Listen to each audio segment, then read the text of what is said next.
Salam sejahtera, salve, kepada yang terhormat Bapak Ibu dosen penguji ujian kinerja pendidikan profesi guru. Perkenalkan, nama saya Yunius Cyrilus Mekosugi, SPD, mahasiswa PPG dalam jabatan Guru Kementerian Agama tahun 2025 di LPTK Universitas Nusa Cendana dengan nomor induk mahasiswa 25011955696. Asal sekolah Semak Santo Joane Baptista Wolosambi. Pada hari ini, Sabtu 11 Oktober 2025, saya akan melaksanakan praktik pembelajaran dalam rangka penilaian kinerja. Terima kasih. Selamat siang anak-anak. Selamat siang ayah. Tuhan Yesus memberkati. Selamat siang semua. Silakan duduk kembali. Terima kasih ayah. Apa kabar hari ini? Baik dan luar biasa. Sehat semuanya? Sehat. Tapi sarapan atau tidak? Sarapan. Kalau sarapan berarti hari ini siap, semangat dan siap untuk melaksanakan pembelajaran. Belum kita mulai, saya cek dulu kesiapan kalian. Coba berdiri dulu. Saya mau lihat seragam. Harus rapi. Kalau kita mau belajar itu harus dalam kondisi rapi, ya. Jadi ke depan. Siap. Tepuk tangan dulu. Silakan duduk kembali. Terima kasih ayah. Mari kita semua memimpin kita dalam doa sebelum kita mulai. Ayah dan teman-temanku sekalian, semoga kita siapkan dan mari kita untuk berdoa. Dalam nama Bapa, Dalam Bapa dan Putra dan Roh Kudus. Amin. Baik, silakan kembali ke tempat duduk. Terima kasih deh sudah memimpin kita dalam doa hari ini. Oke, karena hari ini siang hari, saya yakin tadi sudah menguras banyak energi untuk pembelajaran kimia. Maka di pembelajaran biologi kita awali dengan ice breaking. Saya minta kita semua berdiri.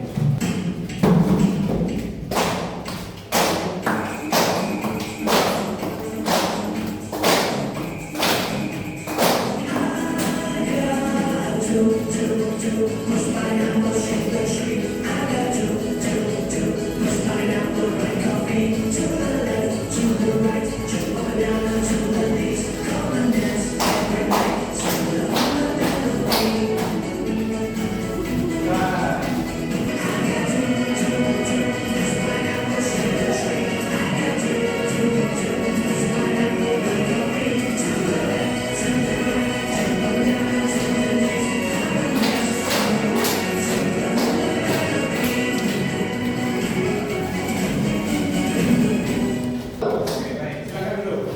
Baik.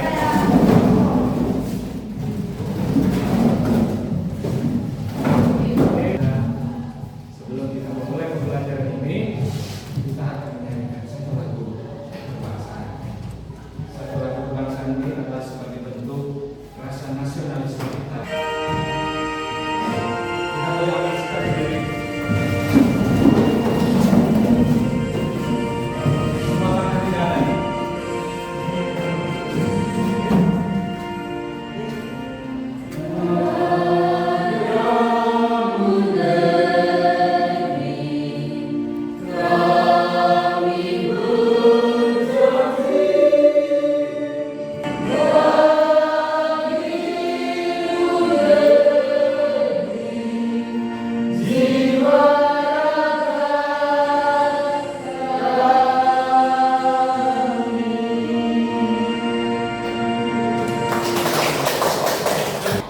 Ya, pembelajaran kali ini kita akan belajar tentang materi genetika atau substansi. Genetika. Ya, kali lalu kita sudah belajar tentang materi enzim dan metabolisme. Enzim dan metabolisme. Kita sudah melewati satu tahapan. Kita sudah mengenal yang namanya enzim. Kita sudah mengenal yang namanya proses metabolisme yang terdiri dari proses anabolisme dan katabolisme. Nah, sekarang kita akan masuk ke materi baru, yaitu substansi genetika. Apa itu substansi? Apa itu genetika? Coba satu orang. Isi. Substansi, isi. Ada lagi? Materi. Materi. Apa lagi? Bagian. Bagian. Ya. Kalau berbicara tentang genetika, Potensi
kelamin. Kaum perempuan dan kaum laki-laki.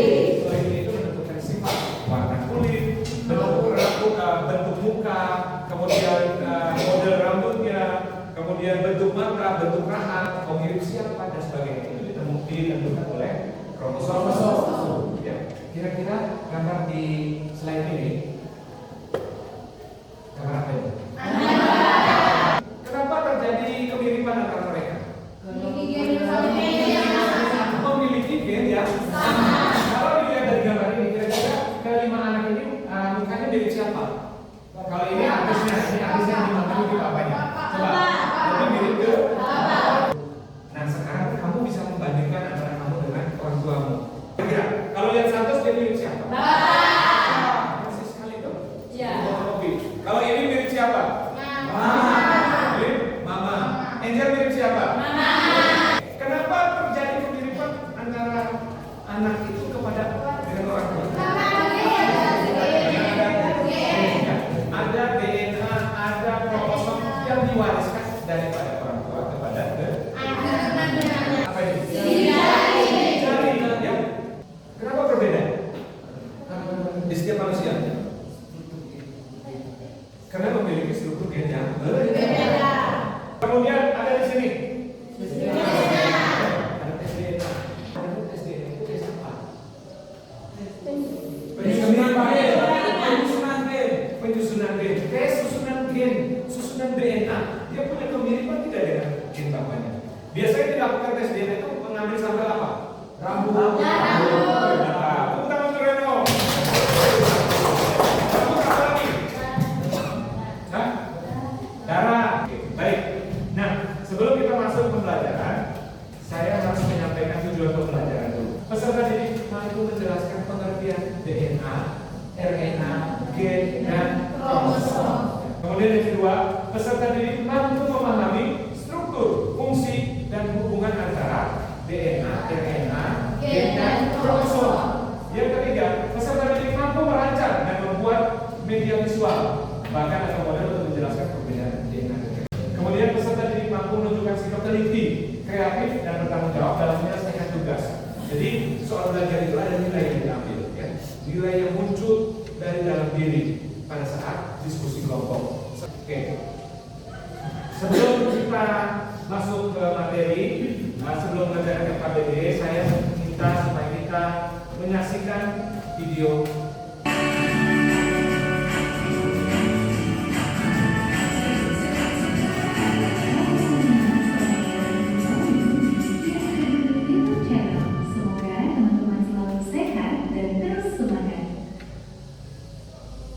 Dalam kegiatan tertentu, kita memerlukan dokumen dan akses pribadi seperti ijazah dan aksesi harian yang memerlukan sidik jari sebagai bukti otentik kepemilikan kita.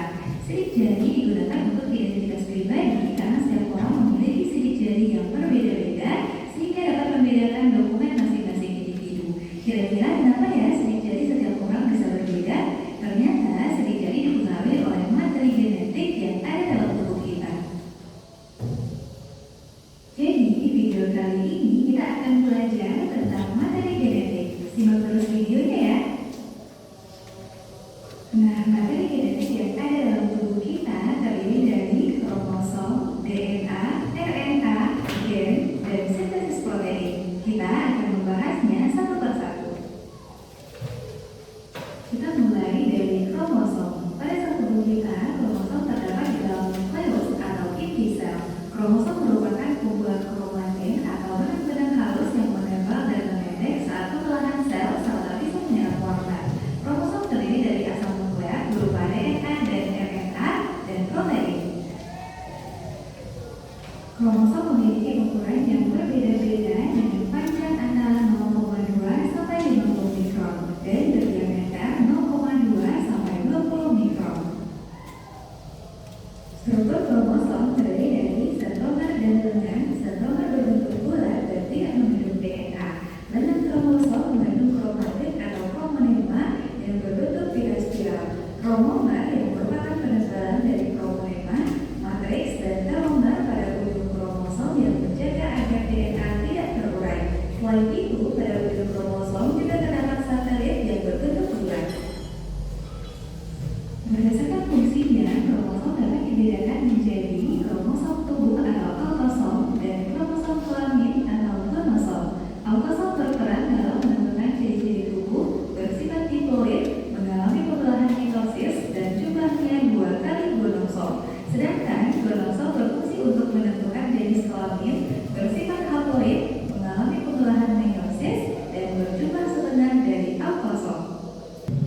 Materi genetik berikutnya adalah gen. Gen merupakan unit terkecil dari seluruh makhluk hidup yang mengandung substansi hereditas atau dapat menentukan sifat individu. Terdapat dalam fokus di kromosom. Gen terdiri dari protein dan asam nukleat berupa DNA dan RNA berukuran antara 4 sampai 8 mikron. Gen-gen yang menempati lokus yang sama pada kromosom homolognya disebut alel. Alel mempunyai tugas yang sama atau berlawanan untuk suatu sifat tertentu. Setiap gen bertanggung jawab mengontrol satu sifat khusus dan biasanya dituliskan dalam simbol huruf. Huruf kapital untuk sifat dominan, huruf kecil untuk sifat resesif. Susunan gen dalam individu disebut genotik. Materi genetik ketiga yaitu DNA atau deoksiribonukleik asid. DNA merupakan materi genetik yang diwarisi organisme dari induknya. DNA berupa double helix atau rantai ganda. DNA dapat bersifat heterokatalitik atau membentuk RNA melalui sintesis protein dan autokatalitik atau melakukan replikasi sehingga menghasilkan DNA baru. DNA tersusun atas banyak nukleotida sehingga disebut polinukleotida. Setiap nukleotida terdiri dari gugusan gula pentosa yaitu deoksiribosa, asam fosfat penghubung dua gugusan gula, dan basa nitrogen yaitu adenin dan guanin dari golongan kurin, serta sitosin dan timin dari golongan pirimidin. Dalam rantai DNA, sitosin atau C selalu dihubungkan dengan guanin yaitu D oleh 3 ikatan hidrogen. Sedangkan adenin A dihubungkan dengan timin T membentuk 2 ikatan hidrogen. Basa nitrogen membentuk rangkaian dengan gula deoksiribosa menjadi nukleosida atau deoksiribonukleosida. Nukleosida bergabung dengan gugus fosfat membentuk nukleotida atau deoksiribonukleotida. Beberapa nukleotida inilah yang membentuk molekul DNA. Materi genetik selanjutnya adalah RNA atau ribonukleik asid. Merupakan polinukleotida yang ukurannya jauh lebih pendek dari DNA dan terdiri atas satu rantai atau single helix. Kita balik ke pembelajaran bahwa tadi sudah dijelaskan yang pertama itu kromosom. Kemudian yang kedua itu adalah yang ketiga itu tentang sintesis protein itu nanti kita belajar pada pelajaran di minggu berikutnya. Ya. Saya akan bagikan LKPD untuk supaya anak-anakku sekalian melaksanakan pengerjaan LKPD penyelesaian. Jadi pekerjaan itu per kelompok. Saya minta 2 kelompok yang sebelah kanan saya ini mengerjakan tentang LKPD 1, kemudian yang di sini itu mengerjakan LKPD yang kedua. Ya. Nanti setelah itu saya akan beri waktu kita untuk melaksanakan presentasi hasil diskusi kelompok. Terima kasih.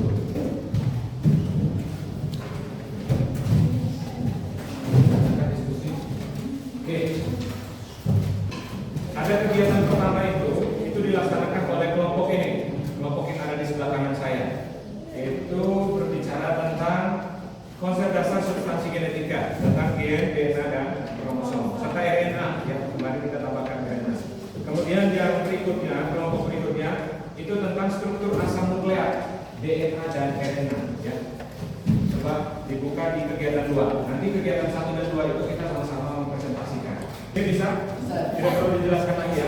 Oke. Tinggal dibaca ada LKPD. Nah, ini saya bisa untuk kegiatan 2 ini, kegiatannya itu tujuannya itu adalah membandingkan struktur DNA dan RNA. Jadi silakan menggunakan buku panduan yang ada di meja masing-masing, buku paket untuk sebagai panduan diskusi di dalam kelompok masing-masing. Kemudian sayur terdiri dari gula deoksiribosa. Kalau DNA itu berarti di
yang mengendalikan sifat-sifat identitas suatu organisme. DNA merupakan komponen penyusun gen. Kromosom merupakan susunan benang-benang kromatin yang memendek dan menebal membentuk struktur padat. Hubungannya yaitu merupakan materi genetik karena bertanggung jawab terhadap sifat-sifat genetik dari induk kepada keturunannya. 2. Jelaskan fungsi dari gen, DNA, kromosom, dan RNA. A. Gen. Gen berfungsi sebagai faktor dari induk yang diwariskan kepada keturunannya. Yang kedua, DNA. DNA berfungsi untuk membuktikan identitas seseorang yang dikaitkan dengan hubungan keluarga, terutama ayah dan ibu. 3. Kromosom. Kromosom dibagi menjadi dua jenis, yaitu kromosom tubuh dan kromosom seks. Kromosom tubuh berfungsi sebagai pengendali sifat tubuh, sedangkan kromosom seks berfungsi untuk menentukan jenis kelamin. Berikut RNA. RNA berperan dalam proses sintesis protein. Pemintalan dan pengemasan DNA di dalam kromosom terjadi pada tahap profase. Untaian DNA membentuk pada protein histon menjadi nukleosom yang merupakan unit dasar kromosom. Dua kromatik kembar kemudian membentuk suatu kromosom. Teman-teman bisa lihat bersama, kita berikan secara sederhana. Jadi dua atau kromatid yang kembar akan dinamakan dengan kromosom, dan bagian tengah ini yang berbentuk bulat itu dinamakan sentromer atau sentrometer. Lalu di dalam satu kromatid ini terdapat lokus, dan dalam lokus ini terdapat gen. Sekian presentasi dari kelompok kami. Mungkin ada pertanyaan, waktu dan kesempatan saya berikan. Ada yang mau bertanya? Ada yang mau bertanya? Bisa dipahami ya? Bisa dipahami ya? Oke, baik. Silakan tempat duduk. Silakan dikumpulkan. Kita beri kesempatan untuk kelompok yang kedua. Hasil diskusi dia disampaikan. Selamat siang adik-adik semua. Hubungan ketiganya adalah materi genetik karena bertanggung jawab terhadap pewaris sifat-sifat genetika dari induk kepada keturunan. DNA berfungsi untuk membuktikan identitas seseorang yang dikaitkan dengan hubungan keluarga, terutama ayah dan ibunya. Kromosom dibedakan menjadi dua, yaitu kromosom tubuh dan kromosom seks. Kromosom tubuh berfungsi untuk mengendalikan sifat tubuh seperti warna mata, warna kulit, tinggi badan, dan lain-lain. Kromosom seks berfungsi untuk menentukan jenis kelamin. Yang ketiga, gen. Gen berfungsi untuk mengatur pewarisan sifat terhadap keturunannya. Yang keempat, RNA berfungsi untuk bertanggung jawab, membentuk protein serta mengontrol sifat-sifat keturunan. Nomor 3, jelaskan secara rinci tahapan pengemasan kromosom. DNA di dalam kromomer berbentuk untaian genetik ganda yang berpindah ke kanan. DNA berfungsi sebagai penentu sifat genetik suatu organisme. Pemintalan dan pengemasan DNA di dalam kromosom terjadi pada tahap profase. Untaian DNA membentuk pintalan pada protein histon menjadi nukleosom yang merupakan unit dasar kromosom. Silakan kembali ke tempat masing-masing. Apa itu kromosom? Kromosom adalah satu struktur padat yang terdiri dari dua komponen molekul, terdiri dari Protein dan DNA. protein yang ada pada DNA itu disebut dengan protein histon.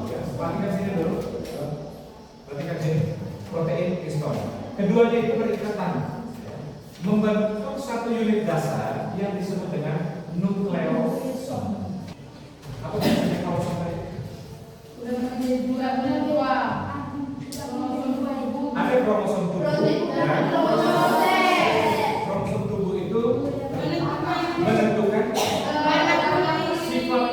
sifat seperti warna kulit, kemudian rambut, warna rambut, kemudian warna dan sebagainya. Sementara kromosom yang lainnya itu disebut sebagai kromosom seks atau yang disebut dengan kromosom. Itu menentukan jenis kelamin laki-laki atau jenis kelamin perempuan. Satu nukleotida itu terdiri dari satu gugus fosfat, basa nitrogen dan gula. Kemudian ini juga satu nukleotida. Ini satu nukleotida. Ini satu nukleotida. Nah, DNA itu sebenarnya adalah rantai nukleotida. Nah, sekarang satu rantai lagi, dia harus berpasang satu nukleotida, satu nukleotida, satu nukleotida, satu nukleotida. Ada berapa nukleotida di sini? 1, 2, 3, 4, 5, 6. Nah, DNA itu panjang. Kemudian untainya dari segala. Kemudian ikatannya itu adalah ikatan nukleotida oleh ikatan hidrogen. Ikatan hidrogen, sitosin dan guanin diikat oleh 3 hidrogen ikatan air. Kemudian adenin diikat oleh 2 ikatan air. Ya. Terima kasih atas panggilan pemerintah di bagian depan info kami. Perbedaan antara DNA dengan RNA berdasarkan asal sebagai dosa basa nitrogen bentuk Perbedaan DNA dan RNA. Ada parameter dari DNA itu untuk komponen dari DNA itu terdiri dari gula, basa nitrogen dan fosfat. Ingat, satu polinukleotida itu terdiri dari gugus gula, basa nitrogen dan fosfat. Nah, kita lihat parameter di sini komponennya. Untuk DNA, gulanya itu disebut sebagai gula deoksiribosa. Sementara gula RNA itu disebut sebagai ribosa. Kalau deoksiribosa, maka deoksiribosa nukleat asid dan ribonukleat asid. Ya. Oke. Kemudian basa nitrogennya untuk purin, untuk golongan purin, DNA itu terdiri dari adenin dan guanin. Sama atau tidak RNA? Sama. Dia memiliki adenin dan guanin. Kemudian pirimidin, dia terdiri dari untuk DNA terdiri dari timid dan sitosin. Kemudian RNA-nya terdiri dari uracil dan sitosin. Jadi pada RNA kamu tidak akan menemukan ini. Sementara pada RNA kamu tidak akan menemukan uracil. Pada DNA kamu tidak akan menemukan yang namanya uracil.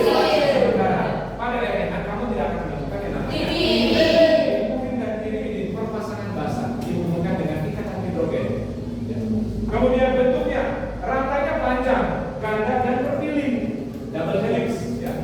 Dia rantai panjang, ganda dan berpilih. Sementara RNA rantainya pendek, tunggal dan